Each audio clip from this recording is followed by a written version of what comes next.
হাসি ঠাট্টা করে সাক্ষীদের উপস্থিতিতে বিবাহের প্রস্তাব করা এবং কবুল বলার দ্বারাও বিবাহ হয়ে যায়।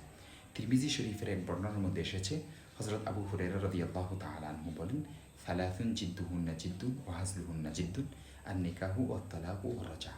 রাসূল সাল্লাল্লাহু আলাইহি ওয়াসাল্লাম বলেছেন, তিনটি বিষয় এমন যা স্বাভাবিকভাবে করলেও কার্যকর হবে এবং ঠাট্টাচ্ছলে করলেও কার্যকর হবে। ১ নিকাহ, ২ তালাক, ৩ তালাকে রাজিয়াই দেওয়ার পরে স্ত্রীকে ফিরিয়ে নেওয়া। দেখতে পারেন জামিউ তিরমিজি হাদিস নং 1184। বিবাহ ইসলামের গুরুত্বপূর্ণ একটি বিধান। এ নিয়ে ঠাট্টা বিদ্রূপ করা বা এটিকে রসিকতার মাধ্যম বানানো এটি একদম অন্যায় কাজ। এ থেকে বিরত থাকা আবশ্যক। দেখতে পারেন ফাথুল কাদির ৩ নং খণ্ড ১১০ নং পৃষ্ঠা, ফতোয়ায়ে খানিয়া ১ নং খণ্ড ৩২৭ নং পৃষ্ঠা, রদ্দুল মুখতার ৩ নং খণ্ড ১১ নং পৃষ্ঠা, ফতোয়ায়ে তাতার খানিয়া ৪ নং খণ্ড ১৩ নং পৃষ্ঠা, মাজমাউল আনহার ১ নং খণ্ড ৪৬৯ নং পৃষ্ঠা।